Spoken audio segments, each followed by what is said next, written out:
Tapi pusat kayaknya tutup mata. Akibat kami tidak ada sinyal HP dan mati lampu. Makanya tidak viral. Mungkin itu alasan tidak hadir. Mungkin di Aceh Utara selama ini Pak Presiden selalu ke Temiang dan ke Takengon, Aceh Tengah, dan juga hadir di Pidijaya, termasuk Pak Wakil Presiden. Yang kemarin? Belum. Oh, belum. Lagi kita undang ke Pidijaya. Lagi kita undang. Tapi di Aceh Utara, kayaknya, kayak mana saya rasa apa nggak tahu ada banjir. Karena gini masalah. Di Aceh Utara 27 kecamatan, yang terdampak 25 kecamatan.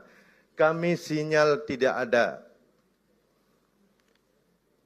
Telkom mati, makanya tidak viral. Mungkin viralnya di Birun, karena putus jembatan. Mungkin viralnya di Teming, karena kota. Tapi di Aceh Utara dari 27 kecamatan, 25 kecamatan terdampak dan sinyal HP mati, kami bisa melihat saja bagaimana rumah hanyut, kemudian bagaimana sarana ibadah hanyut, kemudian manusianya hanyut di bawah arus. Kami hanya bisa melihat di atap menasah. Tapi kami tidak bisa memviralkan. Maka pejabat-pejabat dari pusat, mohon maaf, saya pernah menangis-nangis minta pesawat untuk mengirim logistik kepada tempat-tempat yang terisolir. Tapi terima kasih kemarin wakil Komisi 5 dan Ketua MPR.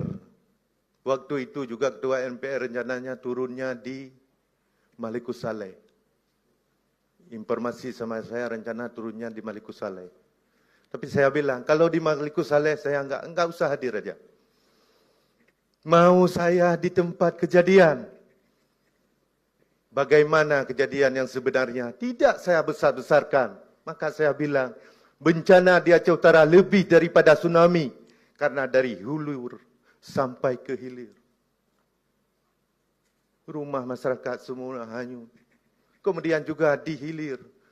Gampung-gampung semua dibuat muara-muara baru. Satu gampung itu 5 muara baru, 7 muara baru. Semua rumah tidak ada lagi. Tapi pusat kayaknya tutup mata. Akibat kami tidak ada sinyal HP dan mati lampu. Makanya tidak viral. Mungkin itu alasan tidak hadir.